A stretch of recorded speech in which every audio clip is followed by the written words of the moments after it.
I believe our army is number one, tactically far superior to most other armies. Our special forces possibly the best in the world. I'm confident about our armed forces capability and their ability to kind of come face to face with technology and adopt it. There's no other country that can supply to India. The only country we can go to is Israel. You cannot go to Russia here because you have to overfly Pakistan or you have to overfly China. China can put a no-fly zone across the South China Sea.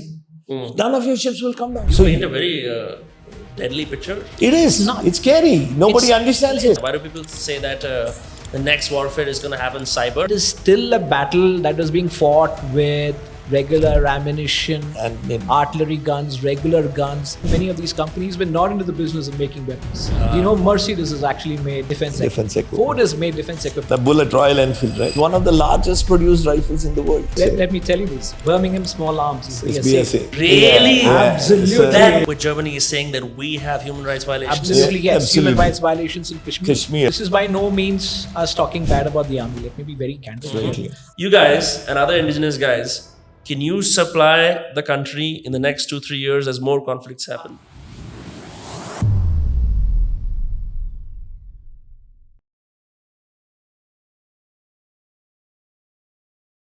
Thank you, gentlemen, for inviting me into your hyper-specialized super security max prison of a compound, which is this SSS Defence. I have never been through so much security checks, and believe me, I've flown it through during Operation Sindoor. You guys are clearly making the waves in India because there is a massive influx, like sort of a demand for indigenous manufacturing of weapons. We've got your beautiful weapons out on display here. You've been on a few other podcasts, so people are wary about your story. But let me start today with this. Our Chief Air Marshal recently said that we can't simply talk about indigenous weapon manufacturing. We actually have to do this work. Now, there is a lot of talk about how there's not enough indigenous weapon manufacturing. There's very few guys like yourself. But I found some interesting stats, and I had my Grok AI run it through. I said, what are the weapons that the Indian Army uses? Give me a rough estimate, not by production volume, not by criticality, but by simply the number of weapons. So it's 45 weapons. 42% are purely Indian. 35.56% are Indian with international collaborations. And then 20% are purely international. So in this sense, I think we're doing fine. Roughly 65-70% is Indian and Indian international. Then why the need for someone like you guys, or the need for all of this, uproar around hum log India mein zyada weapons nahi banate hain? Well, that's an interesting question. But then you have to go back to your data. And what you will realize is that a big majority of what you will see in there is indigenously manufactured weapons are the INSAS rifles, chambered for the 5.56 by 45. It's an odd round, very specific INSAS round. And these entered service possibly about 20 years back, right? 30 years. 30 years, right? They've seen Kargil. What are these called? These are called the rifles. INSAS. INSAS or Indian Small Arms System. Okay. INSAS. And that's how the name acronym came as INSAS. And they've seen action. They've seen action, no doubt about this. But then they're kind of nearing that point in time when obsolescence is set in and it's time for us to phase it out. Mission requirements have changed substantially. The rest of the world has actually gone further ahead of us when it comes to the tactics that are used with weapon systems, be they regular infantry or the special forces. So the point I'm trying to make is that while that statistics is in fact true, it ought to be seen in context, which is that a good chunk of that 40% that you're talking about is nearing obsolescence, right? The other part of the statistics which you're talking about is weapons which are made in collaboration, right? There have been some weapons which have been made in collaboration. In our view, and I kind of second what the Air Marshal said today, which is that we need to have more of indigenously designed systems as against manufactured systems.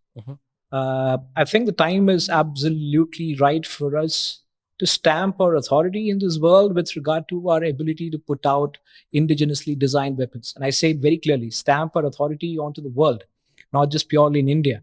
There are a lot of countries which have actually come out with very, very good systems. And I believe are equally capable of coming out with some of those systems. And Dinesh here can actually vouch for the level of effort which has gone into making some of these technologically superior as well relative to other weapons. So I'm going to come back to where he left. It's a 30-year-old weapon system. We started with the INSAS. Now, every country has a infantryman's upgrade program running. Americans have theirs, Russians have theirs, Chinese have theirs. Now we have the INSAS. We have it for 30 years, right? And 75% of the army uses it. I might be wrong on that number, but that's... So what does it give you as an advantage over somebody coming across the border? He carries an AK and you carry an INSAS. The INSAS can neither take an optical sight, which gives you sighting the enemy and shooting him ahead. It's not equipped to do that, right? You can't fit a suppressor on it. You can't fit a bipod on it. It kind of puts you at a weaker point than the guys, you know, the jihadi kind of guys or the untrained or the Because irregular. the AK is very modifiable? No, AKs, more than the AKs, they come with the M4s from Afghanistan now, kitted with American kits on it. You have, ACOG sights on it. You have thermal images you can fit on it. You can do neither of any of that on the INSAS. You can't fit a thermal imager on it. You can't fit a day sight on it. You cannot do anything. So you are going against an irregular, an irregular enemy, whatever you call him, who's kitted better than the Indian forces. Only the special forces kitted better than the guy coming across. But in general terms, if you look at it, from their slings to their optics to their suppressing fire, taking the target, sighting it earlier, you have nothing on the weapon. So you're actually at a disadvantage when you go against the irregular soldiers or irregular infantry coming across for us. So for us to bring in modern systems, battle rifles that can compete with the best in the world, and we could bring in, technology and processes that could equate with whatever else any other country is manufacturing, with all the sophistication that you can add any device on the weapon. It's very modular. You can like how you put a sleeve on an iPhone, how you want to put a Bluetooth. You can do everything on a weapon. Right. And it will comply to any standard, whether you want NATO standard weapons, you want Russian standard, it'll take everything. What has taken so long for this demand for indigenous weapons to go from perhaps in the circles of private companies like yourselves and in the hallowed halls of those in the DRDO who must have, preemptively seen this demand that there is a need? What has taken so long for this demand to go public? Were there regulatory challenges? Was simply no infra in India to create these weapons? Or that it was more convenient for those who source arms for us to do it from abroad? So I have one answer, and possibly that has a lot of relevance as well. You needed people who were a little wrong in the head, right? You needed people who had a little craziness in them to actually do something of the sort that we're doing. And possibly a little foolish as well, because I've told this before as well. If I had known what exactly was ahead of me, I wouldn't have done what they would have spent so many years I'm doing and this. what he's doing and the rest of the guys here are doing. Right. So I think that's a very important thing. But that's not humor as well. I'm being very serious, very candid about this. You also have to understand this, that the Defense Research and Development Organization has got a fairly long history. And if you look at what you've seen in Operation Sindoor, they've had a lot of successes. So due credit to the fact that DRDO has actually walked the talk and come out with products which in today's battlefield scenario actually works and does very, very well. But at the same time, the mistake which the government of India did for a very, very long time was to try and keep the manufacturing of weapons in the public sector. DRDO is a research organization. Research organizations don't do manufacturing as well. Of course, in the private sector, you're more likely to see guys who can blend in both the research and the manufacturing. Now, because you kind of put a lot of that manufacturing of weapon systems and ammunition into the public sector, lethargy set in over the course of time. You were literally a monopoly, so you didn't have to work as hard, right? And that's pretty much the same case everywhere in this world, because most of the public sector companies anywhere in this world who have benefited from government largesse have generally been failures with their weapons or have just managed to survive, barring a few exceptions here and there. So whilst the DRDO has in fact worked on weapon systems design, And DRDO continues to collaborate with people like us today because of the fact that we bucked that trend and we're trying to do different things. But I guess it was a point in time where weapon systems were kind of handed over to the public sector to manufacture, and that set in a certain paralysis over the course of time. Now, starting 2016, the government of India decided to get more open when it came to defense manufacturing and started moving even the manufacturing of arms and ammunition into the private sector. And I think that was a great move. It was a great move from one angle for sure, which is that it actually got private sector players like us to think about what we could do in that space. Until then, I don't even think people like us would have thought about it. Right? Being able to break through some of those regulatory barriers in the beginning, which is to say getting licenses, etc., was a major decision. Once you had licenses, then you actually started thinking about how do I make weapons. And that's when we guys did something which in our story is quite interesting. Uri had happened in 2016.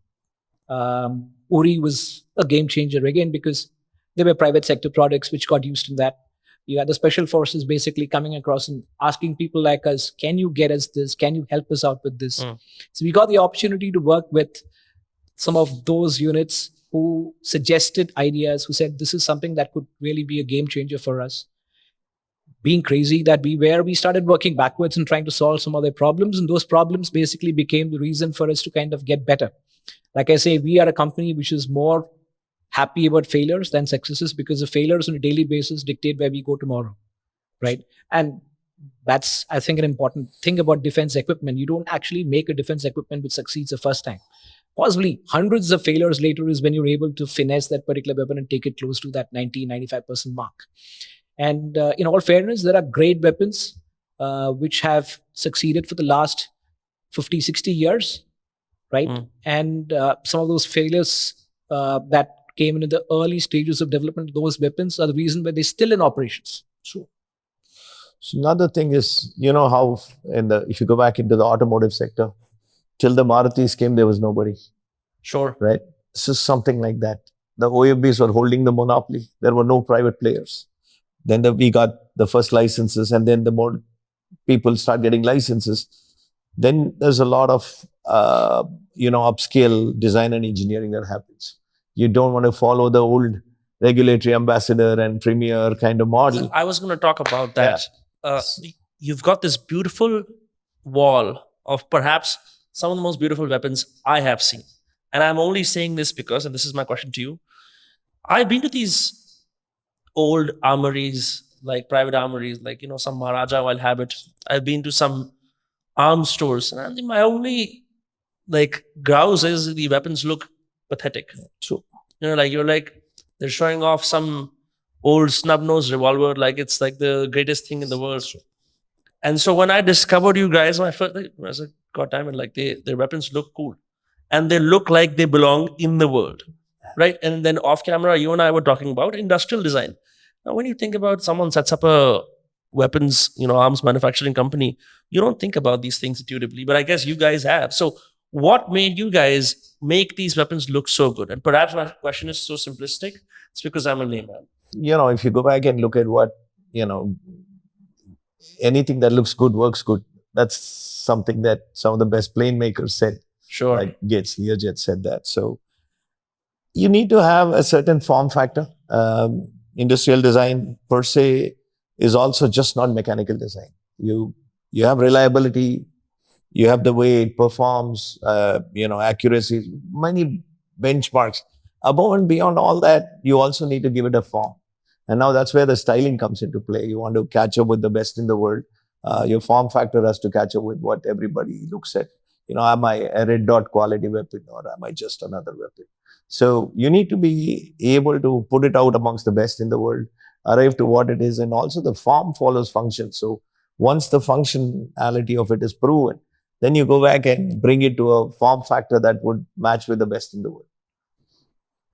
And something that he would attest to is this, right?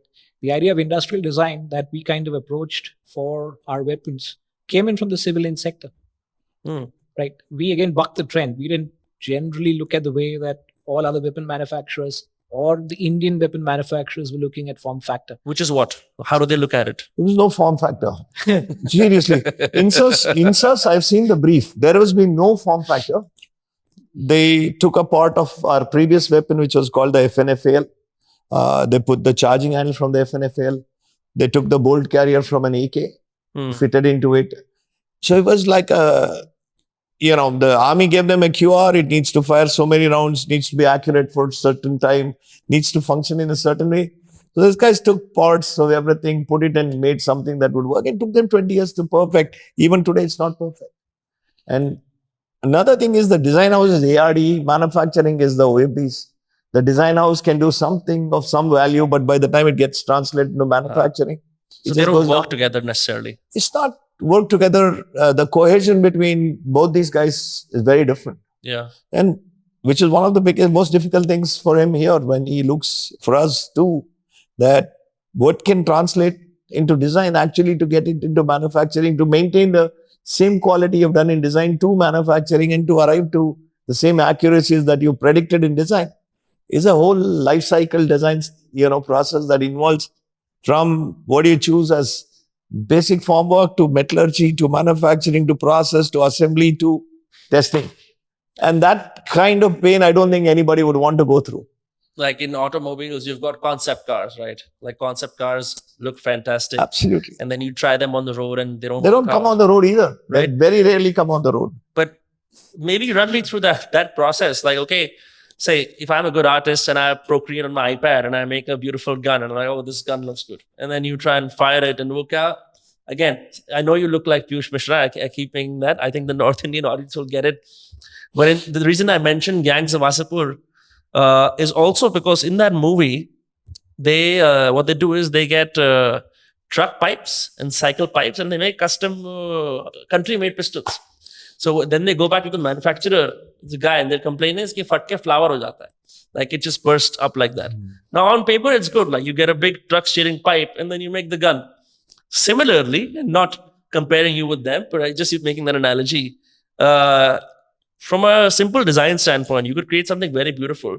When it fails to work, do you go back to the industrial design room? Like how many people do you involve to make a gun that's functional, but also looks perhaps as aesthetic as your guns do? So let me go back, Kevin, this analogy you gave me about bicycles, right? One of the first gun companies was BSA. They made bicycles. And BSA ended up making most guns. And today the best air rifles are still BSA. Let me tell you this. Birmingham Small Arms is BSA. Really? Yeah, absolutely. That BSA bike with like all the kids are doing their romances like riding a piece. What the hell? So that's Birmingham Small Arms for you. So that's how BSA came into play. So everything that goes into a bicycle is a perfectly good gun.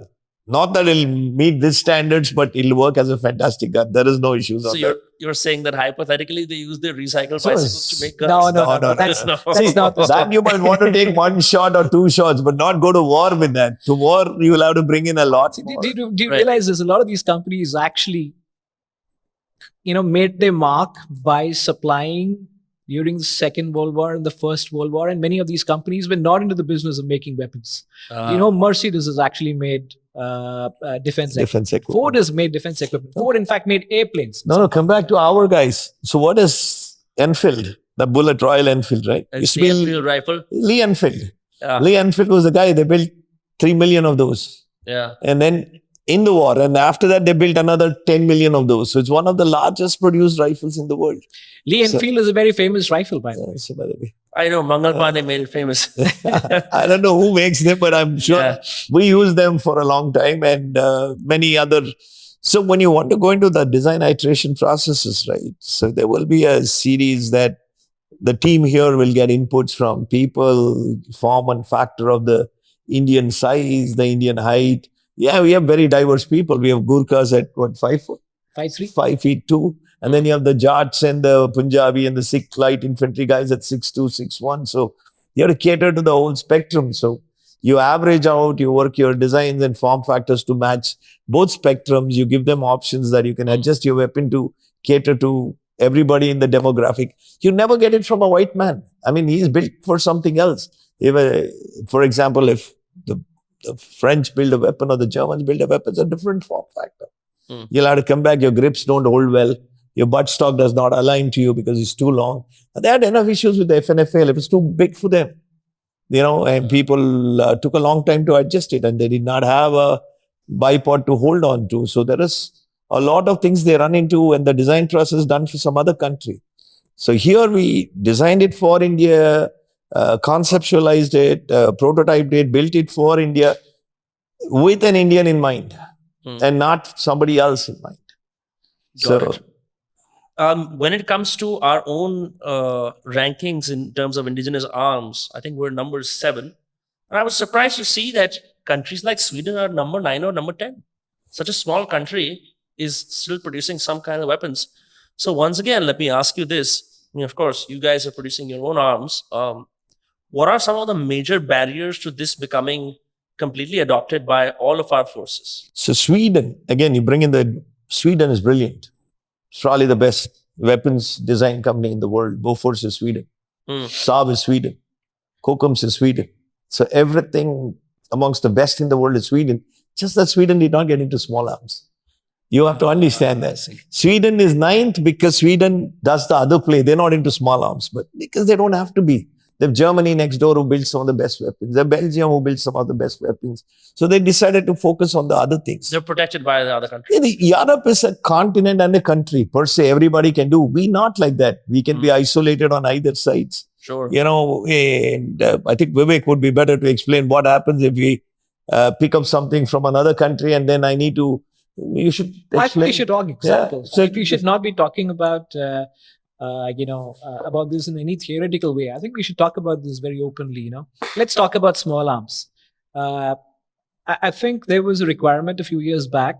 I doubt, not so sure as to which agency was it. Was it the NSG or was it the special group? I think someone wanted to buy the FN weapon. FN is Fabric National, which is in Belgium. And the guy said, I'm sorry, we will not supply you. HK refused to supply weapons to the National Security Guard, citing the fact that we were not part of the NATO and that they would only serve as NATO countries. HK had a legendary weapon, which is the MP5, which you will see plenty in India when you go across to airports.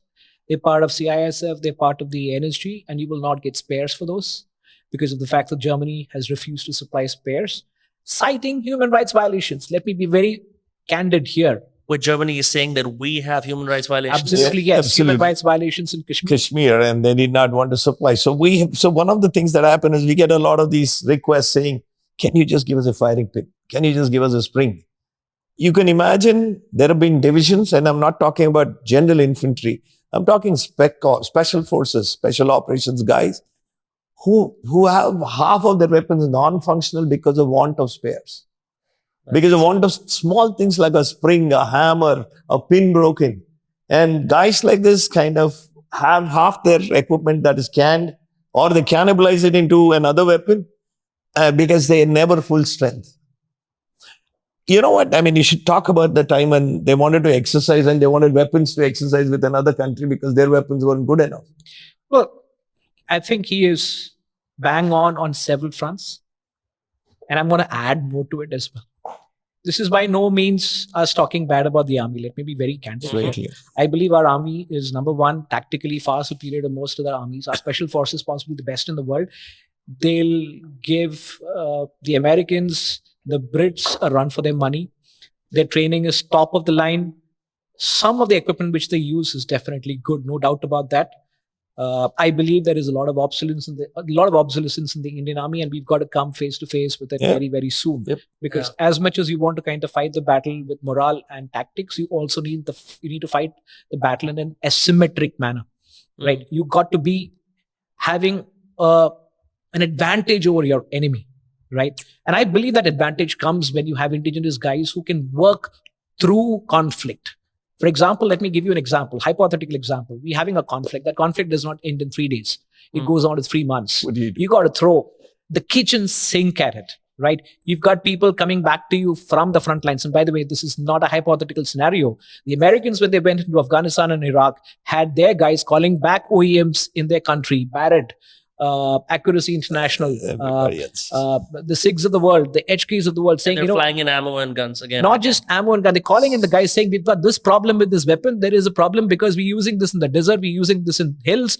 We need to find solutions. So the solutions came on the go. They did not happen because of the fact that the guys had already created the best weapon, the best and the fanciest of the weapons when it comes face to face with conflict has issues. It is when you're able to control things and your OEM is inside the same country that you're in and is dedicated to you that you're able to find solutions on the go. Yeah. This is absolutely true in the Russia-Ukraine battlefield. Yep. There have been companies which have set manufacturing in Ukraine only to serve as a war effort. If you read online, there is CZ, which is actually a Czech Republic company, which is starting to manufacture for the Ukrainian Defense Forces in Ukraine today. You've had weapons being flown in from across the world, sniper rifles, assault rifles, multi-grenade launchers, medium caliber weapons, missile launching systems, shotguns from all across the world to supply the Ukrainian war effort. And right? Poland, sorry, you can go on Poland. Please understand this. These are all countries which, relative to India before the war started, I'm talking Ukraine, was ahead. The Ukraine actually sold us equipment. Right? So understand this. What happens when you go face to face with conflict is very different from when you're in peacetime. So whilst I absolutely am confident about our armed forces capability and their ability to kind of come face to face with technology and adopt it, I will talk upfront and state here that the technology adoption, one, needs to go about 4 or 5 notches. Number two is that their reliance on indigenous designed systems. I'm not talking about Indian made systems, indigenously designed systems needs to go up 100 notches, right? Because in real conflict, we are the guys who will actually come up and deliver. Not somebody like a SIG who is possibly sitting somewhere else, several thousands of miles away from where you are. Sure. You may not even get spares at that point in time. See, you talk about Operation Sindoor. Karachi harbor was blockaded. Imagine somebody blockades Mumbai and gives us a no-fly zone to go to Israel and pick up something. Because the other companies that work with us are Israeli-based. It's a long flight. Yeah. So no, you cannot go over the Arabian Sea. He puts a no-fly zone, shoots down anything that flies. You can't fly. So you got to internally build. And it's not like Israel is very self-sufficient today in capability to manufacture for the rest of the world. You understand that too, right? The whole world is actually coming to terms with conflict, and it's possibly the very first time that the number of conflict, arenas today, right? I don't think we've seen as many over the course of the last 40 years. Yeah, I was... just one more. Yeah. We don't have any other supplier other than Israel. You got to understand, there's no other country that can supply to India. The only country we can go to is Israel. You cannot go to Russia here because you have to overfly Pakistan or you have to overfly China. You have to do what? You have to overfly Pakistan or you have to overfly China. Just think about a scenario. If you want quick supplies during a conflict. Yeah, you're gone. Russia cannot supply. You might be your biggest supplier, but Russia, if there is a no-fly zone, cannot supply in. You're kind of isolated per se as a crazy situation. So just to clarify, when the Russia-Ukraine conflict started, I was just saying it'd be a great time to visit Russia. And I was looking at flights to Moscow. Yeah. And the online directory started saying it's a no-fly zone. No-fly. So did that mean that during that time they were also not able to supply weapons to us because they declared a no-fly zone? They've not been supplying they weapons can't to us supply. for a long time, right? See, they Why all this hype and talk about Russia as our greatest partner for defense? They are. See, today they still supply. I'm not doubting it. It still comes on a ship. Okay. It still comes on a Stronger. ship. It does, but China is allowing it to happen. But if China is not going to allow it to happen, what are you going to do? China can put a no-fly zone across the South China Sea. None of your ships will come down. You paint a very deadly picture. It is. It's scary. Nobody understands it. It's not a deadly picture. It's a possibility. It's truth. Yeah. America won't supply if they want to stay neutral. Israel is the only guys we can go to geopolitically. None of the Middle Eastern guys are going to supply to us if we go to war against Pakistan. And if China and Pakistan, both of them come in, you're isolated. You have to build in the country. You have to build everything here. You cannot get anything from outside. I speak a lot in analogies. You know, the Java bikes, what is it called? ESD Java. They recently opened a few stores in India. Yeah. Fantastic bike. I was just talking to some friends. I think I want to get a bike. Sure. They're like, go for the Royal Enfield. I said, why? There's no spare parts for ESB in India. Yeah. And it's a beautiful bike. They have a new, I think it's called the FJ Bobber or something like that. Maybe mispronouncing the name. So I started looking at reviews. The Royal Enfield makes several bikes across different domains, Continental, GT and whatnot. But my heart was set on the Java. Eventually I refused. I didn't buy any of the bikes. But the spare part issue was highlighted on so many reviews. Now, just to clarify about your earlier point, we're going through a conflict. Germany can randomly threaten our national security by saying that, hey, bro, no spare parts. Absolutely. You're screwed. They have. So you can deliberately screw up the operations of an entire armed forces. Without a doubt. Let me add one more point to you. When the Russia-Ukraine war broke out, the demand was not only for weapons by Russia. Russia was trying to scour the world to get hold of CNC machines. Because you needed to get CNC machines to do a lot of What's those CNC? production machines. Computer numerical control machines. these Centers. are- One more time. Computer numerically controlled centers. Okay. So these are Vertical mach- machining centers, horizontal machining centers. This is what actually makes weapons. This is what actually makes equipment that goes into other weapons, right? So that's production related equipment. And Russians were trying to go all over the world to get hold of that machinery, which is used to make defense equipment. So it's not just someone, trying to put a full stop to your ability to acquire weapons. You can also put a full stop to your ability to make weapons. So just to give you a simple thing. So we use the machines in India. Russians almost use the same machines, maybe in a much larger scale. These machines require periodic upgrades on calibration because they work at 20 micron tolerances.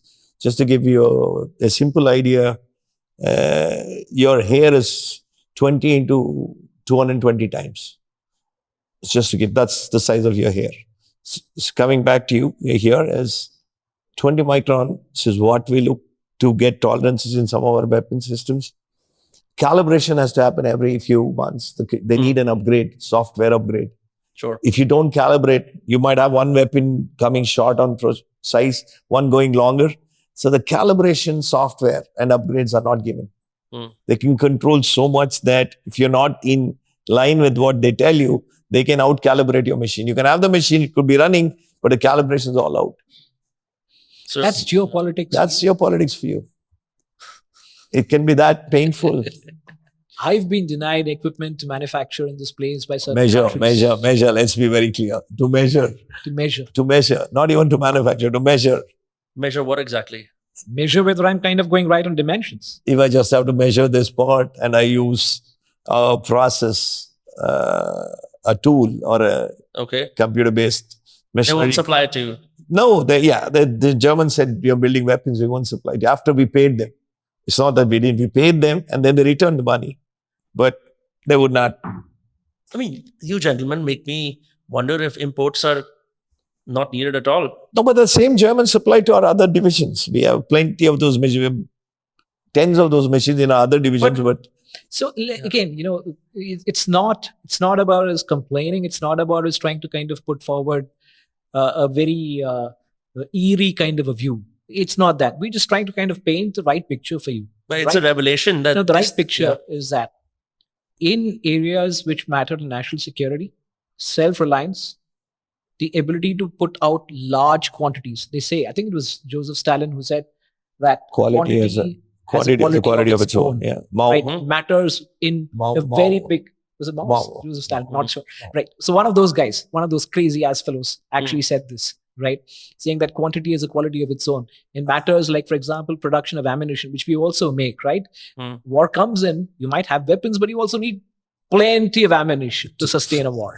Right, if you don't have the ability to put out, if you don't have the ability to manufacture spare parts on a daily basis and send them across to the front line, you're going to have soldiers with weapons that may not work, because in war you're not firing hundreds of rounds a day. You're possibly firing thousands of rounds a day, and thousands of rounds would mean So 10 days the weapons is gone. So let's break it down to math, is whatever he said, right? Because somehow we both of us seem to like math more than anything else. So you have about Sindoor, 350,000, 400,000 soldiers, and on average, if the guy fires a magazine, it's 30 rounds. Okay.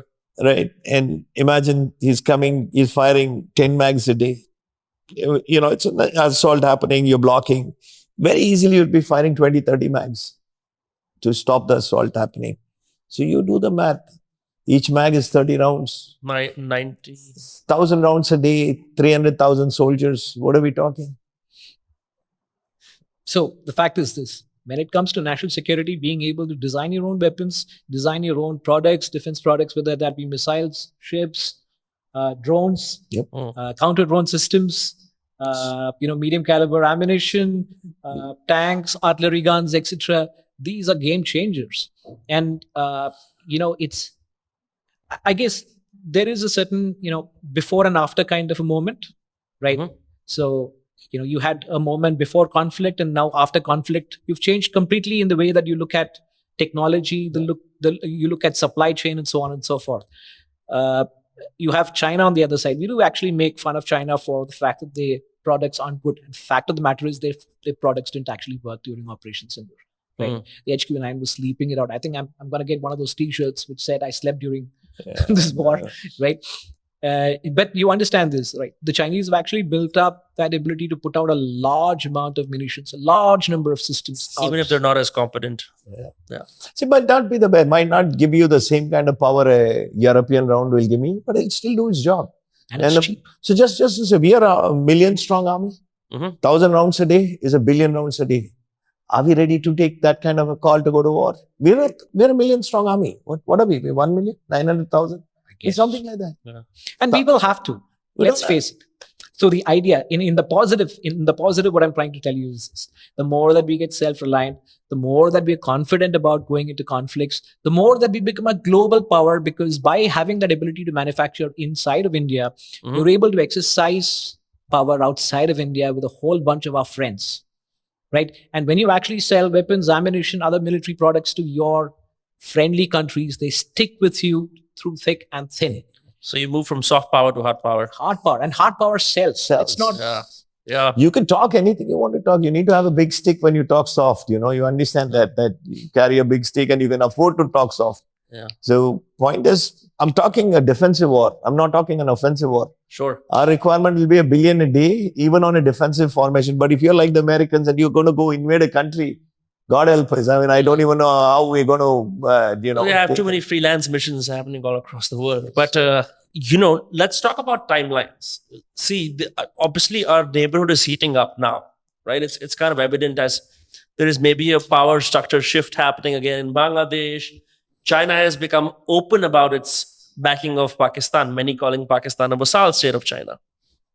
Then you've got problems with other countries. And generally, it seems to be a diplomatically unstable time in the world.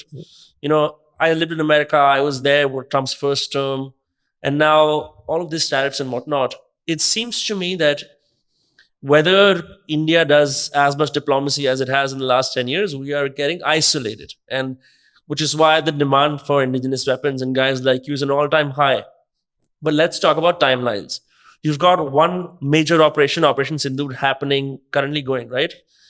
If the skirmishes and conflicts increase step by step, and as other countries arm themselves, do we have the capability to equally supply our armed forces with indigenous weapons as the rest of the world starts to give us a diplomatic cold shoulder? What I mean is, you guys and other indigenous guys, can you supply the country in the next 2-3 years as more conflicts happen? Can I take the first part of this answer? Sure. Right? And he'll talk about capacity. Let's take the example of something that is very inspiring to me, and that's the story of the artillery gun. Of the what? Of the artillery gun. Artillery, the 155. The 155. Bharat Force builds, Kalyani guys. Right. We've got one of the best artillery guns in the country today. Right. That is the ATAX. Kalyani, Mr. Baba Kalyani has been an absolute star when it comes to kind of taking that particular project into the military, and not just in India, but also outside of India. That was a project which could have been a non-starter. But today, because of the fact that you have the 155mm guns, and slowly we're starting to kind of ramp up the production of the 155mm ammunition in India, you can sustain a very long artillery conflict. Understand this Kargil war? possibly was one of those first instances where artillery was put Used. to its ultimate use, Mhm. right? We've been working on optics, electro-optics, and I think there are a lot of companies in India which have kind of come up the curve when it comes to electro-optics. Optics matters. Why? Because most of the wars are going to be fought not during the day, at night, right? The Iraqis came face to face with that particular disadvantage during Operation Desert Storm 1, right? When the Americans went in with their night vision devices and managed to kind of, go on a complete rampage, and the Iraqis were pretty much sitting blind. So every bit of indigenous technology today will find its application, will find takers in this country because of the simple reason that if it's good and if it's something which is indigenously designed, developed, and manufactured, it sends a signal to the army that we can rely upon this, right? I'm saying it should in the normal course. But when you've come face to face with conflict, it should even more be important, right? Now, coming to this point about capacity, whether we have the capacity or whether we lack the capacity and so on and so forth, understand this, that capacity is also not something that you set up in one day, right? Capacity is what you set up because of the fact that you start planning for it. And you don't plan for it if you don't have enough businesses to run, which is why I am a very strong proponent of us being not just servicing Indian armed forces, Indian police forces, Indian special forces. I'm a very strong proponent of being able to get this weapon across to multiple countries, which is also the reason why we said we're not going to stop at one sniper rifle. We could have very well said one sniper rifle, no one's buying it, let's kind of pivot, let's go do something else, right? We doubled down on what we started off doing. From one sniper rifle, we did a whole bunch of assault rifles, submachine guns, machine pistols, a couple of designated marksman rifles. Now, in the very few months from today, moving on to underbarrel grenade launchers, multi-grenade launchers, and the likes. But that did not happen in a jiffy, right? It happened over the course of concerted efforts over the course of the last 3 years to actually build R&D in-house, build supply chains across us, build capacity so that we're able to service the requirements. But now it is also the onus of my customer, which is the armed forces, the police forces. And I believe it is also my responsibility to go out global, right? And make a mark in those countries, because when you are not able to get enough orders in this country, you still should be able to sustain through orders across the world. And that also, like I said, plays into our hard power across the world. So capacity is not a one-way street. It is not about us building capacity. It is also the responsibility of my user to support us in building that capacity, because it's never going to happen overnight when you have conflict. You can't. So just moving up to capacity building, right? We designed this setup to, the way we planned it is to build about all weapons put together, about 50,000 weapons. But if I have to scale from 50,000 to say 100,000, right? I'll need a lead time of a minimum of 24 months. So government might come and say, I need it tomorrow morning. It won't happen, because I need to put a whole line, infrastructure, manpower, talent, machinery in place. So it just does not evolve overnight. It's not like, I'll scale up production. Not going to happen. So some things, and it's more complex, not like in making white goods or making FMCGs where you can add a line and it happens. No, it doesn't. It takes an entire ecosystem to cater to expansion in what we do. So it's imperative that, so just going back, Russia has sustained 3.5 years of wars. They have 130 ammunition plants. Not just one, they have 130 ammunition plants. They have 7 weapon making facilities for small arms. There are 4 weapon making facilities for medium size, and each one is a city by itself. It's not a factory. If you go, it's a garrison town. Tula is a town where they make only weapons. There's nothing else you get in that town. You go to Zhukovsky, you get only aeroplanes. They do nothing else in the town. So it's like how we do Whitefield software parks in India. They do weapons like that. Till you need to get to that point and understand that it is critical to be a hard power. It is critical to have facilities like that. You need to be able to do that. How many do we have? How many arms? Like how many facilities or plants? If you can. Ours? No, across the country. He said that there's 130 in Russia and 7 for small arms. So you have most of the plants in the private, most of the plants are in the public sector. So the erstwhile ordnance factories, which have now been corporatized. The private sector is actually ramping up faster than you can imagine. Let me be honest there. So, Tata, as Bharat Forge, Kalyani, Small arms. Adani, a Yeah. whole lot of guys have actually been doing the jobs over the course of the last few years to kind of ramp up. And I believe that one of the reasons why we're more confident about ramping up today is also because the government seems to be walking the talk as far as indigenization is concerned. Our only point is that we've, in the private sector, what happens is we're more open to seeing whatever happens outside of India. We're not in a cocoon of sorts. So the last 2-3 years, when all of these wars have happened, we've traveled the world as well. We've come very, very close to the front lines of the Ukraine-Russia war. We've come very close to the front lines of the Israel conflict as well. And we know where exactly those countries are with regard to their own abilities to put out top quality equipment, or for that matter, even average equipment at a furious pace. So we know the reality of things. And I believe that in the private sector, our job is to kind of add capacity. The job of the military and the armed forces and the Ministry of Defense and all the other stakeholders here is to kind of come back and then support us in the event we are indigenous manufacturers and designers. That time is past, if you ask me, when we could kind of rely upon Israel. One of our Or anybody else. We did rely on Israel a lot during Kargil. But after that, so just to give you an idea, we've been so far behind in thought processes, right? We've never gamed to have a massive conflict. We've always thought to be defensive, and that's the mentality. It's been there for a while. Till now, they decided to go offensive on Sindoor. Thank God. I loved it. Anyway. I loved it, man. But if you look at China per se, right, the moment they put a port, they got their own harbor in Djibouti. And China has a lot of interest in Africa. They game Also Sri Lanka, they're doing all kinds of development there. Technically, Sri Lanka is just something that is too small compared to what they've done in Djibouti. They put up a ammunition plant because they can't transport ammunition from China.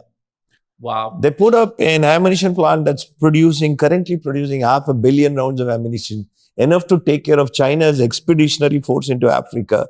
Into any conflict in Africa, they can supply from Djibouti. So Djibouti's biggest industry today is China's small arms plant, small ammunition plant. I had heard about this. I had heard about China's inroads into Africa. I did not know that it had gone to such levels. So at the Horn of Africa, China is sitting on their largest ammunition plant outside China. And they can cater to any part of Africa airborne in less than an hour. Northern part, sub-Saharan Africa. You said expeditionary forces. Yep. That sounds like a very American thing to do. Why? It is. And they have to, because they have to protect their interests. All the iron ore mines are Chinese. Everything they do in that part of the world is China. Access to raw materials. Yeah. Where does the rare earths come from? Where does whatever they get from Africa come from? You also have a very large economy that you need to sustain. Right? A lot of that raw material will come in from Africa. It is coming from Africa. Iron ore, completely from Africa. They stop buying from India.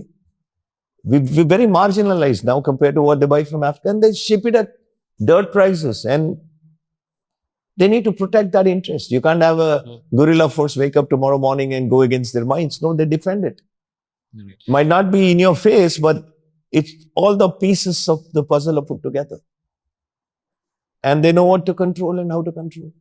So when you speak with guys like us, what you will actually realize is that we also talk a lot of geopolitics because we come face to face with it. Yeah, and I think you have perhaps more context than some of the armchair guys because you actually go in. I mean, you sort of work in the field of weapons. Let me take a tangent and ask you something else. Because we're in Bangalore, it's the hub of startups. Ek cheez that people they value their success on is customer feedback and iteration, right? True. Now, because you said that we've had a defensive policy when it comes to wars and skirmishes. Simplistically, you're not firing too many rounds here. So you're not sure how good your weapons are, if you need to adjust the muzzle. I don't know all the technical terms, but you know what I mean. But when you export to a country that is an active war or a skirmish, you can iterate.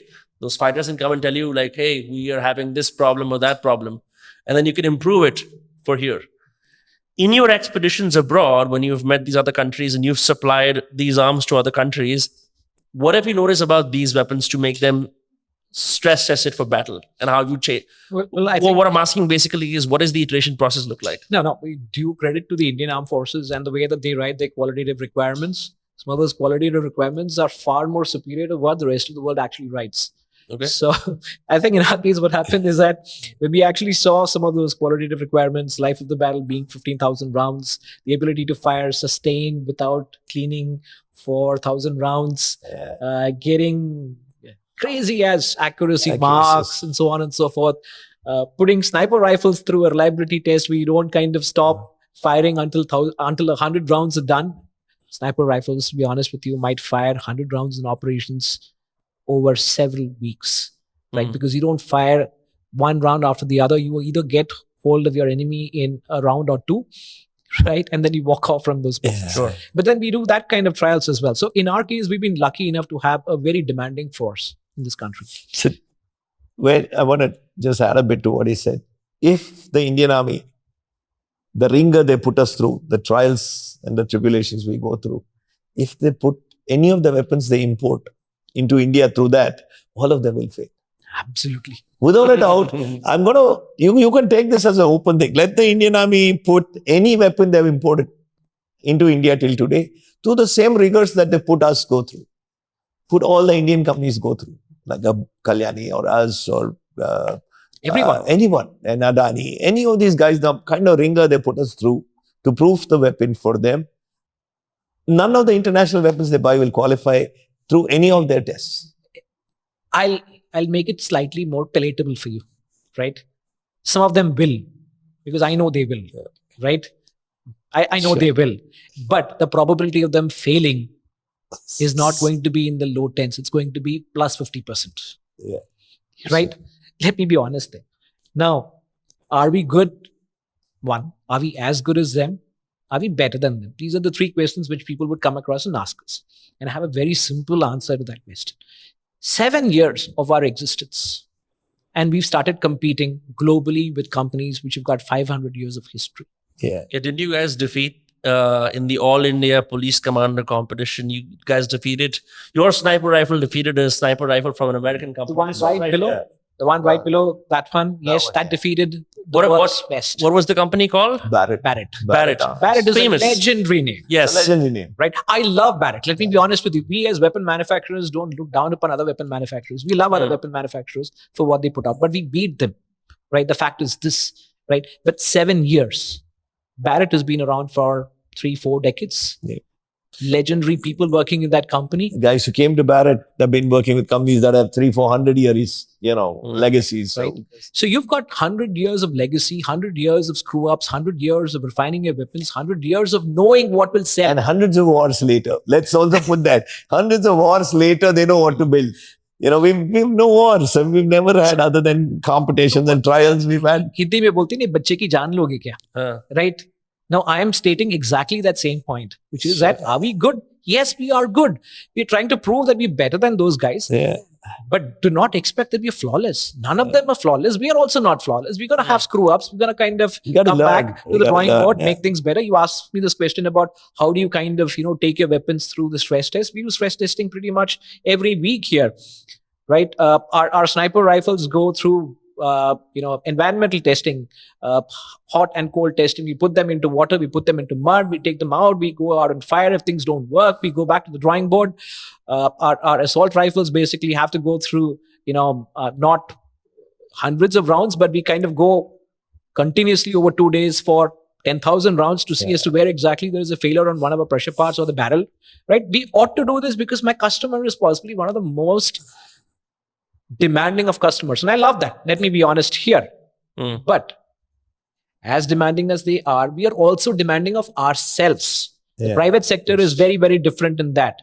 Baba Kalyani put out one of the best artillery guns, not because of the fact that the customer was demanding, but also he was more demanding of his own company's capability to put out the best weapon. We have it in us to do that. Now, in the course of all of this, We've not seen a war. My Yeah. weapons have not gone into war. When my weapons go into war, even not in India field or some tested other yet. place, we'll Yeah. get to know more flaws in there. Hmm. And that's bound to be the case because I don't know what environment that the soldier is going to be using. And we're not talking about, this is not one weapon. This is a production weapon, right? There might be flaws here and there. There could be Absolutely. batches which kind of don't see as much, top level of quality. You could have ammunition which screws up. Bad quality of ammunition can screw up a weapon as well. Fouling, grime, dust, weather, conditions, all. First round accuracies to 10,000 round accuracies is what we look forward to. It should be the same. If they're fired non-stop. There's fire non-stop. So that's kind of testing that goes through.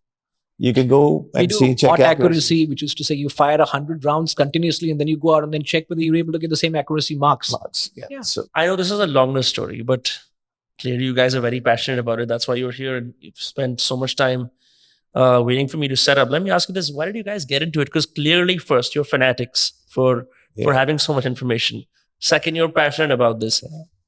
Third, look, you have a background in finance and investments, right? And you were from GE. yes. You have done anything else. Both of his former G guys. Okay, you're GE Yeah, guys. Okay, yeah. so So like why? I told you, right? A little screw loose here Yeah, and there. I think that's, I think very important part is that, destiny does play an important role. Let's not be absolutely patting ourselves on our back for having done whatever we've done. We've made mistakes as well. But I think destiny is very important. I think we came across opportunities. We took those opportunities. The Almighty was kind to us at some points. The Almighty was very hard on us at some points. And we've kind of managed to trade our way through, water as well. I think on a daily basis, what does give us a lot of happiness and pride is the purpose that we have in doing what we're doing. secure the country. End of the day, just try and secure as much as you can. A lot of people are doing now, and that's showcasing in Sindoor. So, idea is when the land battle comes, we will be there, and as long as it's still in the air, we are okay. But we will have to defend the ground, and we will be there for it. I have people who've left their jobs in other countries and come back to work with us. We're doing reverse brain drain in many ways. Yeah, a lot of people. Yeah. So I think that the purpose that people have in life matters as much as the economics of making weapons or the economics of doing, of running a business. There's been a lot of talk about the BrahMos missile. There's been a lot of talk about the S-400 success. Now I think we're trying to produce the S-600 with Russia. Correct? I don't know. I think we should make our own S-400. we should make our own one. But yeah, okay. Yeah. You're right. They are. The reason I bring this up is whenever you go and read the news about any arms-based partnerships between two countries, it's celebrated as a win on both sides. It's seen as, a feather in each country's cap that they've achieved great diplomacy, that they've achieved great strategic partnerships, security partnerships. Absolutely. And earlier at the start of my conversation, I mentioned stats that roughly 23% or so, I can recheck, but a lot of the weapons that are produced, in India that our armed forces use are also produced with international collaborations. When that happens, and say that set of weapons like the BrahMos or the S-400 turn out to be far more superior than something that's entirely indigenous, is it not incumbent upon the government to just keep doing international collaborations? Why go to indigenous in the first place? So how many BrahMoses do you have? I don't know. Okay. So the average production rate, my guesstimate, is about 300 missiles a year from the 3 plants. So you've produced it for 10 years. So my average is about, I don't know whether I'm talking classified, non-classified, but let me put it this way, 3,000 rounds. What happens after that? I'm at war, and what happens after that? You exhaust your 3,000 missiles. What happens after that? The engine today still comes in a pack case from Russia.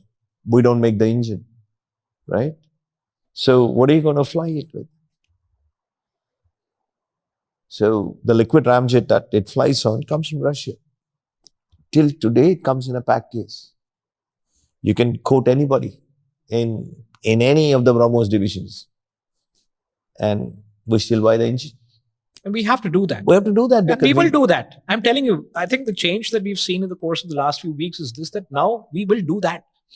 We've seen some of the best performance coming in from indigenous equipment. And BrahMos, though we might say that the engine is something that's a weak point, we might say that the LCA has got an engine which is a weak point, we're not going to be staying away from doing that job too. I think, if anything, Operation Sindoor is only going to be catalyzing a lot more of effort in these spaces. You'll find a lot of young guys walking into companies, a lot of collaborations happening between Indian companies, the Ministry of Defence, the Armed Forces, and also your DRDO labs. You'll start seeing some of that happening. You're already seeing the first signs of that, because there's been an announcement that HAL may not be the only monopoly as far as manufacturing aeroplanes in India is concerned. That could change the game. So again, where I got stopped at the BrahMos, okay, the Russian engine flies at Mach 3, but India can build engines that fly at Mach 2.5. Might not be an Amjet, but we can still build a two pulse motor, dual pulse motor, solid state, because we build a lot of rockets. We can still build ones that will go that far, but we've started building. Point is, there will be a day, maybe 5 years from now, that we will be completely able to build better systems, completely Indian, that will outpace what we see as BrahMos today. So I'm very happy BrahMos was successful. Very happy. And it taught you a lot of things. Control laws are Indian. Airframe is Indian, worked fine. Warheads are Indian, worked fine. Seekers are, on some of them are Indian, they also work fine. So you've come up to a point where you're starting to look at localized supply chains at 60, 70%. So the last 30% is what you can bridge, and it's not such a big deal. So when you talk about supply chains, if a weapon is 100% indigenous, you mean everything has been sourced from inside the mainland, or are there exceptions? Technically, it has to be, and that's the way it's got to go. At least the basics, the metals have to be. See, in the time of peace, you can always order, you get some material cheaper in some other part of the world. You might want to order stock, but should be a contingency plan at some point that you should be able to build everything in the country without depending on anybody else. We have all the resources required for, I don't know about the more critical weapons like, like air force, like planes and warships and whatnot. Let's talk about us. Yeah. Let's talk about us, and then I'll tell you how we kind of stack up today versus how we stacked up a few years back. Back in the day, I guess about 2018, 2019, a lot of our critical parts were dependent upon supply chains from outside. We could not make the barrel in those days because it was still a weapon in the works. The barrel is something that we wanted to do much later, so we would get imported barrels. Thereafter, we started getting unchambered barrels and then doing the chambering operations here today. Today, we make our own barrels. In fact, we export barrels from India today, right? So critical parts are now fully indigenous. Not only that, our designs are based upon our own barrel, spec and barrel designs, which means that for me to change design on the go is a distinct possibility, because I don't have to worry about how exactly someone else's barrel is going to be designed in terms of their chamber and dimensions. So you can iterate faster. For us, it's almost an overnight process today, right? If I need to do testing in 2 or 3 days, I actually do that design today, go back to the manufacturing area tomorrow. In 2 days' time, we've made a new barrel. We're testing out the new barrel, for example. Now, I've actually faced flack, let me tell you honestly, about the fact that we don't manufacture barrels in this country. We didn't manufacture. We did not manufacture. And I don't have any qualms in stating here that they were justified in asking us to make the barrels. We were justified in telling them that I can't make barrels because I don't have the economics at this point in time in this country today to make barrels and also sustain a profitable venture, right? But as we've started to see exports happening in our case, we've got the confidence today, and we now are almost at about 100% in some cases. For example, the sniper is 100% indigenous. Just to give you a simple, so there's a division that says they want a barrel that is 24 inches. Somebody said they need a barrel at 28 inches or 27 inches, right? You've gotten to a point where we're comfortable doing any of the sizes. Whereas if you're going one step further, something that we've not talked about, and I really want to talk about this today because we are nailing it, right? Day of the Jackal. Have you seen that series that came on? Day of the Jackal? No, I haven't. Right. So you should see that series. If you're a guy who loves sniping, weapons, etc., that's one of the best series to see. It's based upon a book called Day of the Jackal by Frederick Farsi. So here is a guy who actually starts the scene with a covert action rifle, a rifle which can actually be packaged into a suitcase. And he's an assassin, no doubt about this. Here's this guy who shoots a distance of about 3.5 kilometers, maybe a little more than that. And the rifle is a covert action rifle. He finishes off the operation, carries it out in a suitcase and walks away. Very difficult kind of a weapon to finesse. Possibly many people would have thought that it's not even a weapon that's in the realm of possibility. We started working on this much before that series actually released. We started working on this about a year and a half back, to try and see as to what kind of a game changer would it be. It was just purely a mad scientist kind of an effort. We said, we've got this rifle. This is a great sniper rifle, something that you can actually take to conflict. But what if I've got an opportunity where I need to take a shot, but then it's an asymmetric warfare zone. I need to be able to pack on that rifle in a small laptop bag. A duffel bag kind of thing. Duffel Yeah. bag. So it has to be disassemblable. You should be able to disassemble in the field, go in there, take your shot, put it back, walk away. Right?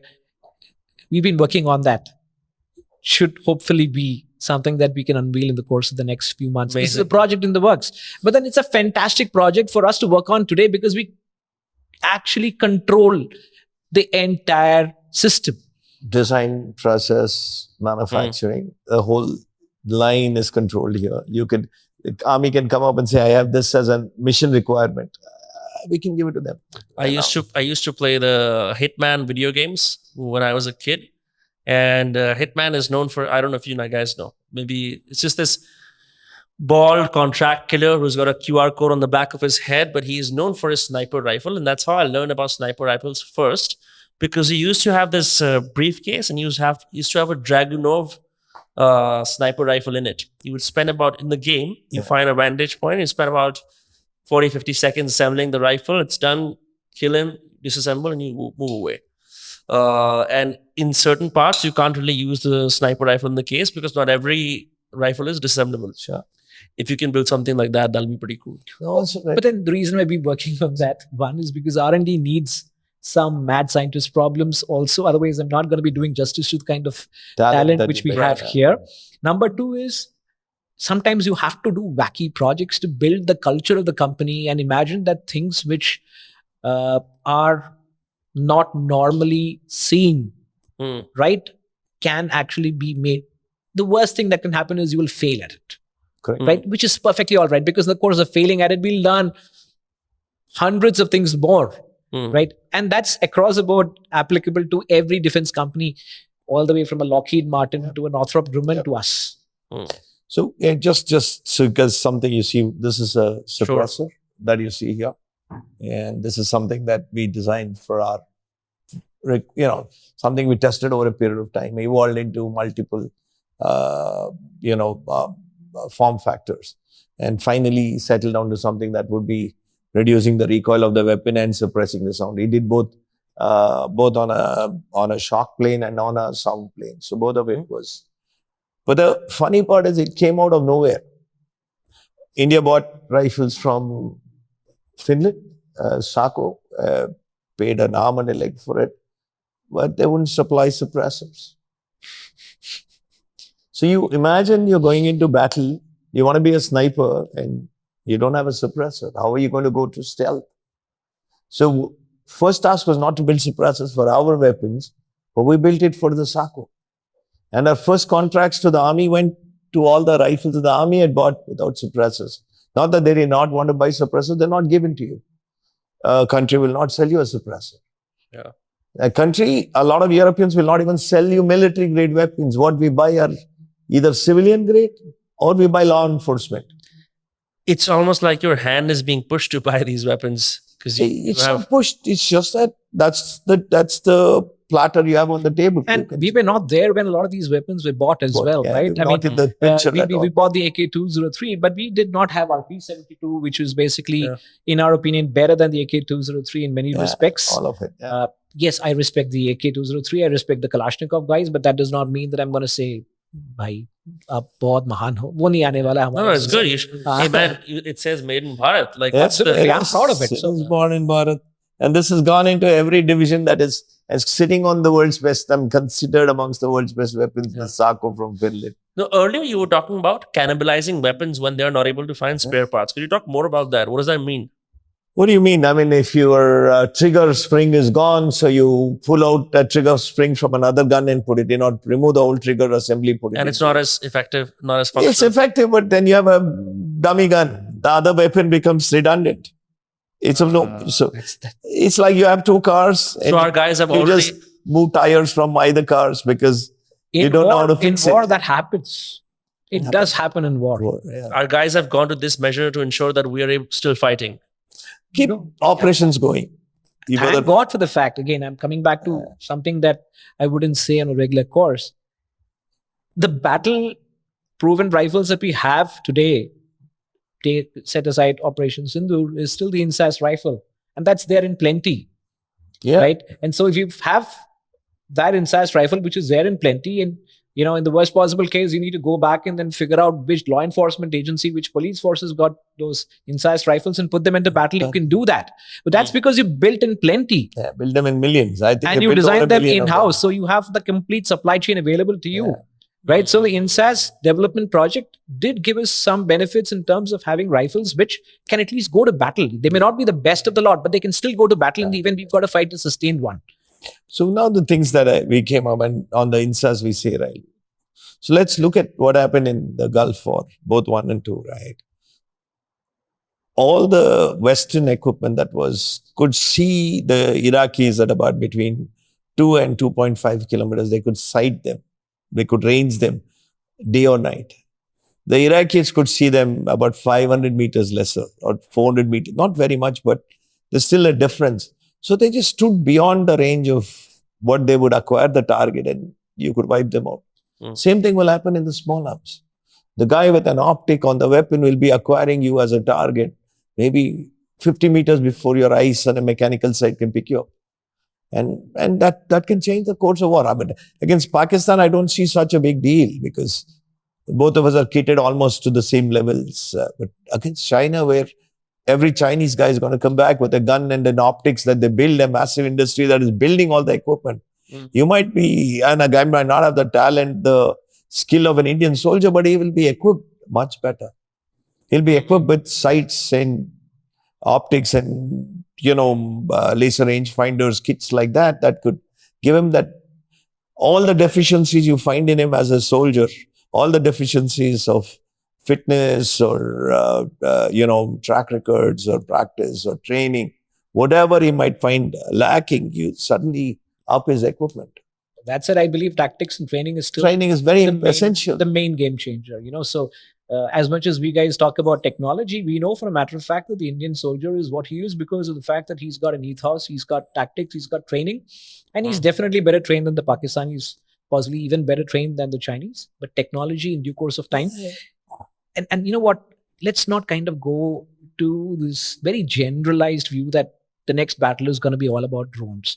It is still a battle that is being fought with regular ammunition, and artillery guns, regular guns, rifles, drones, shotguns, pistols, anything. Pistols. No, but why do you think in Ukraine and Russia? Why do you think people say that? Why do people say that the next warfare is going to happen cyber? It's going to happen through drones. I say that because they've said that. I don't believe in it. I don't believe in it. I don't believe in it.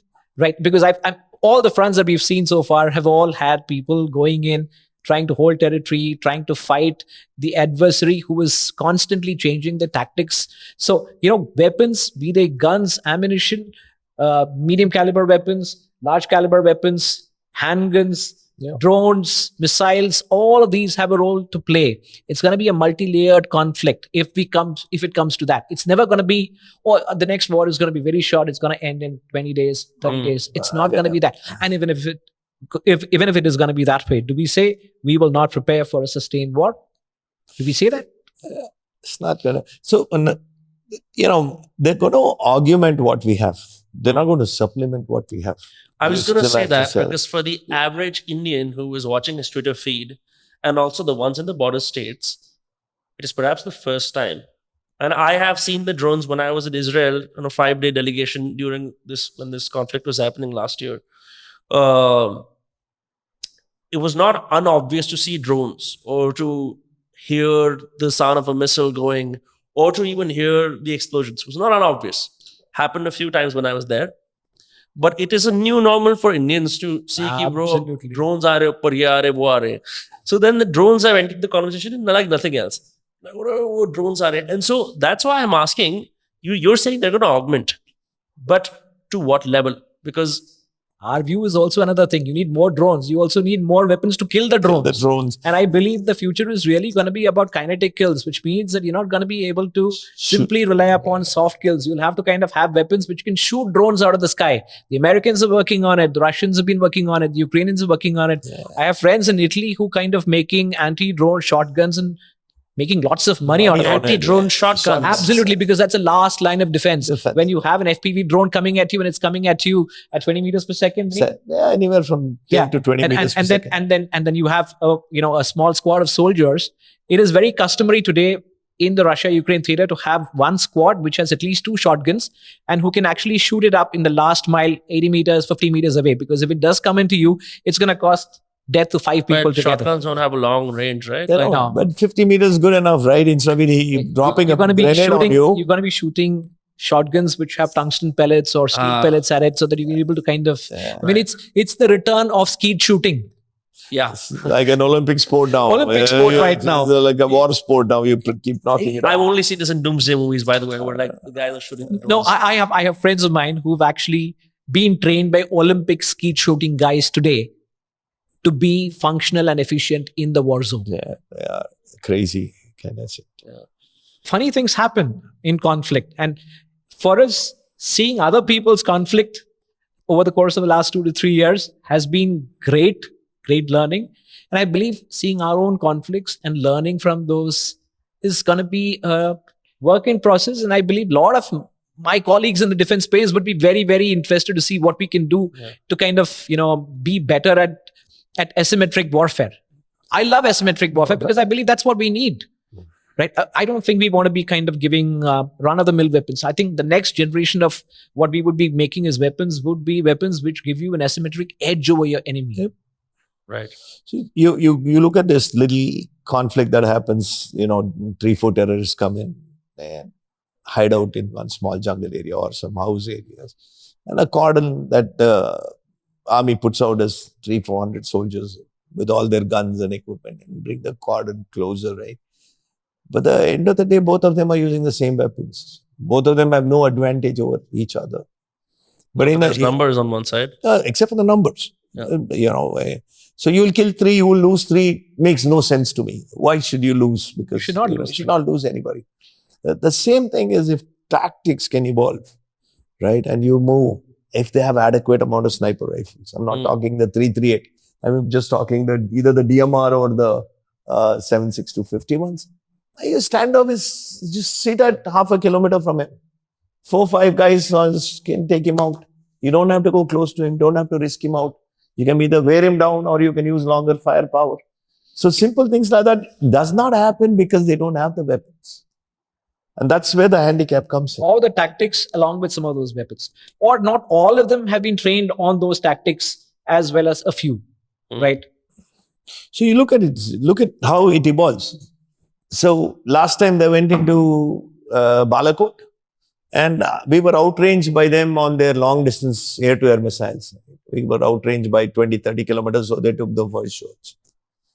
This time neither of them came, neither of them wanted to get into a within visual range WVR battles. They always, our guys were firing from far off, they were firing from far off, whatever they were doing. It's exactly what a sniper does.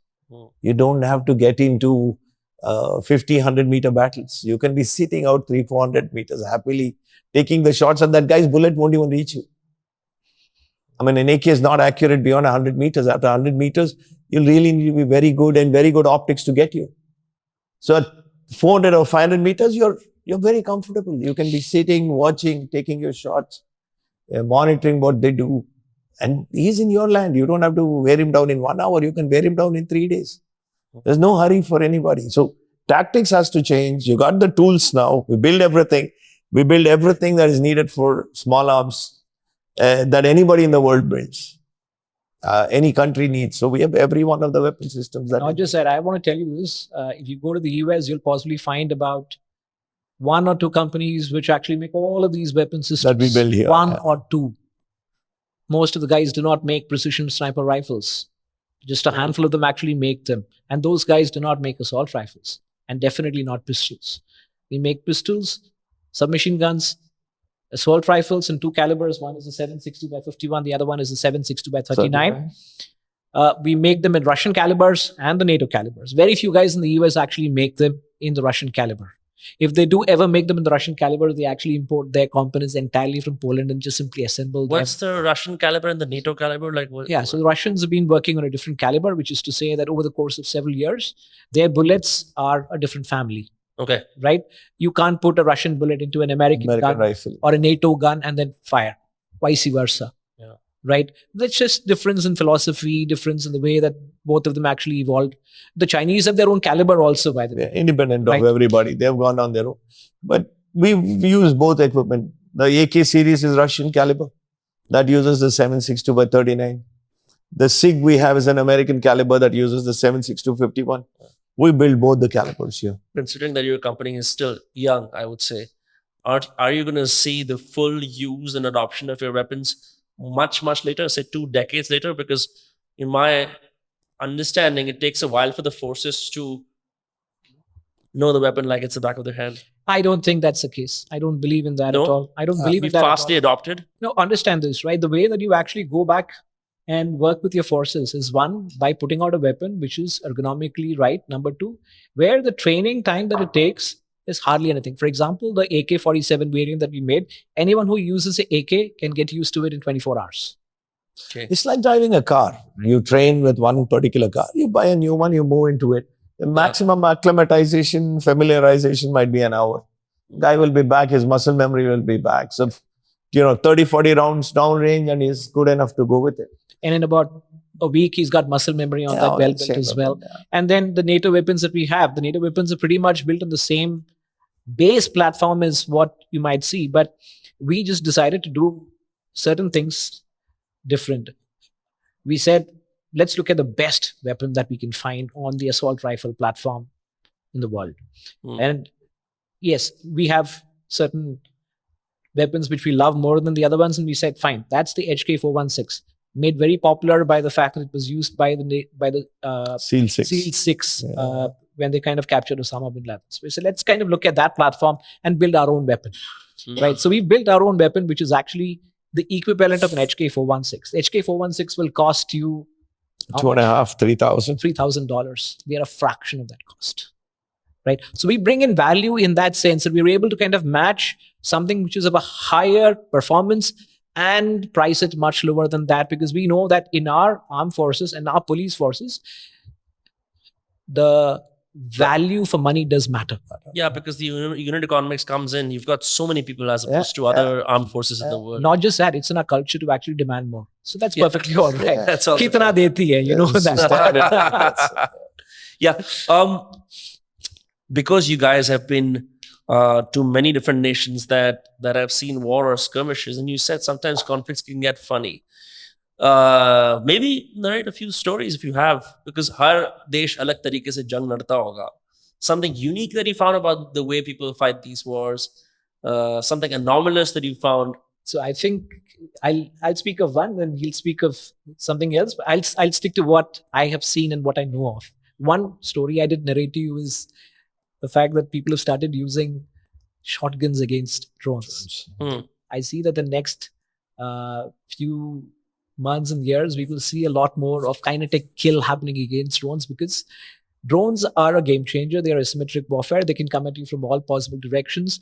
They don't cost much. And with a warhead, that's a squad killer. You don't want to lose precious training, precious forces of yours. So you need to figure out ways and means in which you kind of Eliminate it. kinetic kill against it. On the Ukraine-Russia theater, I don't know whether you know this or not, but right in the beginning, you had everybody talking about the javelin. All and sundry saying, thank God for the javelins. The javelins do the greatest thing. Right? What's the javelin? Javelin is an anti-tank missile. You mean the Shoulder javelin? fired. That thing? No. It's a shoulder-fired anti-tank missile. Okay, that's why they call it the javelin. It costs over $75,000 each. Right. And 1 week of talk, 2 weeks of talk. dead. They were all out of javelins. And they couldn't refill it. America could not refill stocks. Right. Then, what was the other one? The very small one that you kind of In-laws. the door that you kind of launched off. Switchblade. Switchblade, right? Oh, we've got the Switchblade. These things have really kind of changed the game for us, so on and so forth. Right. A few more weeks, gone. HIMARS came in. A few weeks, gone. What was a big artillery gun? The Americans gave them M777. We've also got the M777s. Mountain division. Few weeks in, and they could not find spares for it. Dead as a dodo, as Mr. They Sindoor abandoned said. guns and went because they couldn't replace spares for them. So. And then the Ukrainians said, fine, let's kind of go think a little more, make crazy number of drones, right? I know today that there are guys making drones out of wood. Anything. Balsa wood, carbon fiber. The carbon fiber production has gone crazy in those kind of countries. And then you kind of throw the whole kitchen sink at your enemy, and then you have the enemy throwing the whole kitchen sink at you. It is at times crazy because I've had friends of mine who've actually seen war, who fought in that particular conflict. Mercenaries, or maybe guys who've been, contractors. Some of those guys have got injured. Some of those guys have come back, recuperated, and they're happy to kind of talk about this over a drink. So some of those guys say things are happening on a monthly basis. So you could talk about something today, and 6 months down the line, that is actually being used, right? And this is also fascinating for us when I look at it unemotionally. People might say, fine, this is like it's not supposed to be happening, etc., etc. But when I look at it unemotionally, what this teaches us is, for years together, we've been told by the Western world that we have the best technology. True. You need to have this. This is the next greatest invention after sliced bread. Right? Yeah, it does. Yeah. It does not work all the time. Some of the most efficient things, and you might have seen this conflict as well that we've had, the Pechuras. Yeah. Right? We had plenty of them. We used something, we upgraded them. The L70s, we upgraded the L70s. Over the last maybe 5 years, we upgraded all these things. Right? The Pichora contract was such a small contract compared to less than 1,000 crores. They upgraded thousands of those missiles, and today they work perfectly. So the holy grail of Western technology has failed. Right? And need not always be a success. Yeah. So what I'm trying to say is, don't consider that to be a holy cow, never to be tampered with. Maybe not failed, but when you're looking at a holy cow. You just can't just depend only on them to do this. You will have to, right? You have to get they come with all of these terms and conditions. You'll have to get to mud moving, whole territory, whole land, different space. You will need to be man on the ground, a grunt on the ground with a gun standing there, and he's the only one who's going to protect at the end of the day. All the rest will be done. They'll blow up your factories, they'll blow up your power grid, but on the border, you still have to move. Yeah, they can blow up a ball bearing unit and actually put a whole lot of your industries down in jeopardy. Before we end, what does scale look like for you guys? Because I understand the deliberate choice to be in, specific arms, right? You haven't gone to, you said that there is a monopoly that HAL has over aircrafts and whatnot. But what does scale look like for you guys? Like what other I'll industries? tell you about the vision and the culture. He's going to talk about what he loves to talk about, which is basically where we're heading. So one culture of the company, we are the hard kill guys. Right?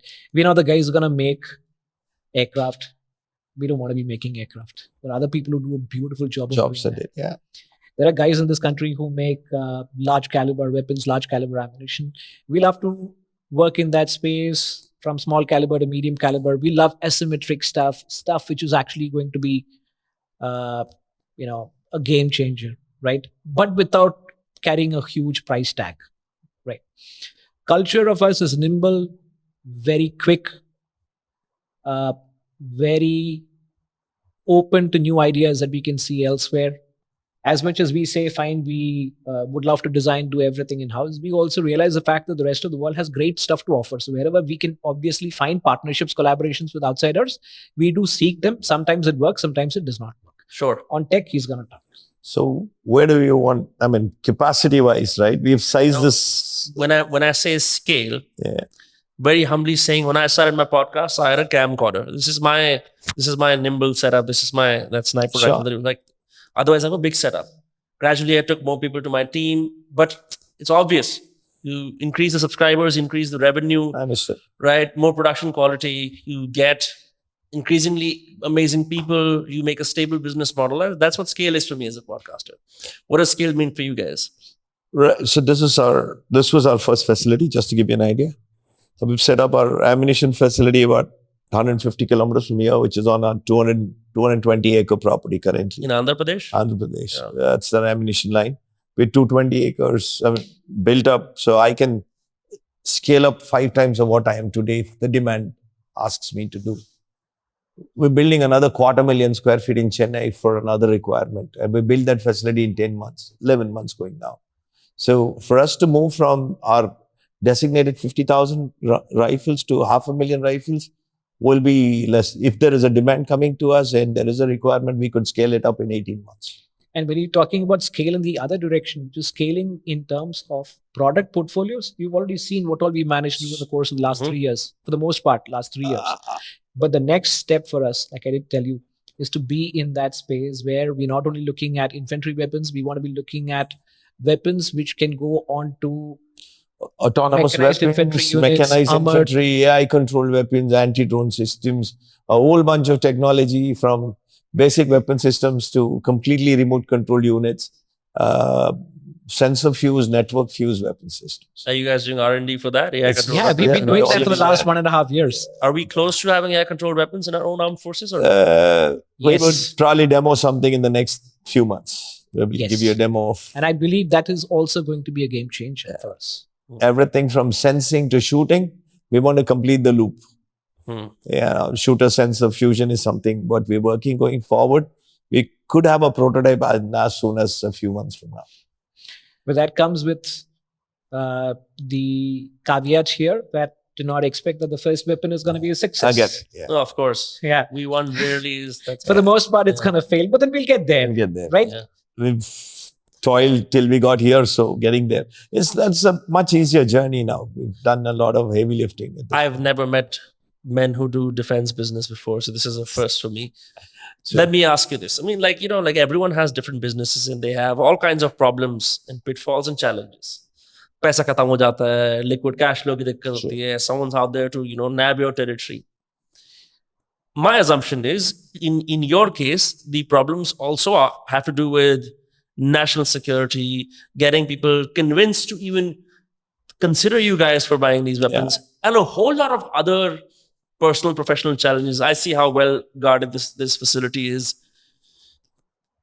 Because you're from GE, you probably know what that. You have some idea, but this is a completely different field. So when it comes to the most crippling challenges you've had so far, if you could point a few, because now you have this air of confidence about you, you've clearly moved past it. Yeah. I think one of the biggest issues that we had was getting ammunition to test our weapons. Yeah. And COVID really came as a when we started kick in the production. nuts, man. I swear COVID was one of those times when just going one step forward was a pain because you didn't have access to ranges, you didn't have access to ammunition. So we did the next best thing. We built this facility. Yeah. So what you will find in here is the result of what COVID did to us. COVID was so difficult for us, and the fact that getting access to ranges was in itself difficult. You couldn't even travel to places which had ranges. This travel was banned. We just and we're sitting in the middle of the electronic city corridor. We fire thousands of rounds. But we build the range that nobody knows we fire any day. It's built under the ground. The entire range. You built a range underground? Yeah. We're in the middle. Nobody knows we exist. So so that's actually been one of our most probably fire more than what the army fires in a day. So there's a lot of rounds we fire. Yeah, I mean, I guess 1 unit of the army. Right. Yeah, I mean, let's put it this way. Coming in here today, my Uber driver was okay. We forgot some XLR cables, so we bought them on the way. I jumped over the other side of the road and got the XLR cables because we were getting late for here. As we arrived to your facility, my Uber driver had this gradual increased sense of respect for me as a passenger. Security, check, all of that. He had to leave a stray comment at the end though. He said, but this is nothing. In Tamil Nadu, I've seen so many weapons manufacturing. This is what. And with that, he left. So it shows to me that no one can probably guess from the outside what's happening here.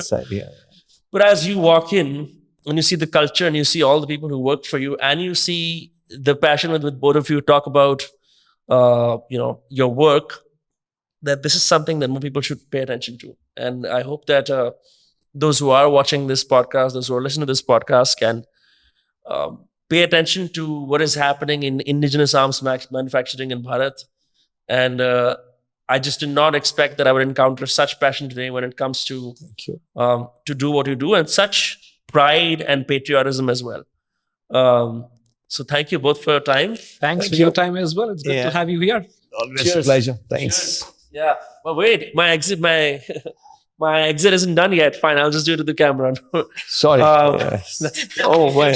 Your leg was hurting. I had to catch a flight, so I just thought. Oh, you're so sorry. No, go on. Not today. I had to put my nephew on a flight, so. So sorry. Okay, just usually I say, where can people follow you and find you? I don't think you want to be found out, but where can people follow, like a social media handle or something where they can see updates about what you're doing? So we're active on social media, no doubt about that. And I guess we'd like to get a little more active in social media. We've started putting out some videos of our rifles, some videos of production facilities and so on. But you know what? I think we are pretty naive when it comes to using the best of social media. And I think there's a lot more that we need to do in terms of being able to come out with production quality stuff. Work in progress. Next few months should see a lot more. I respect the Americans for doing a fantastic job of that. But they have the most awesome influencer community of gun crazy cultured. Dude. No, also, all these days we just let our weapons do the talking, and they've done it. So I guess now it's time to go back and tell them we have what we have. Look, all our gun influencers are the dudes who use illegal guns. So there is no way you can possibly have, like people. No, we'll have some people from the forces who will come back to do that. All right. Thank you for your time. Cheers.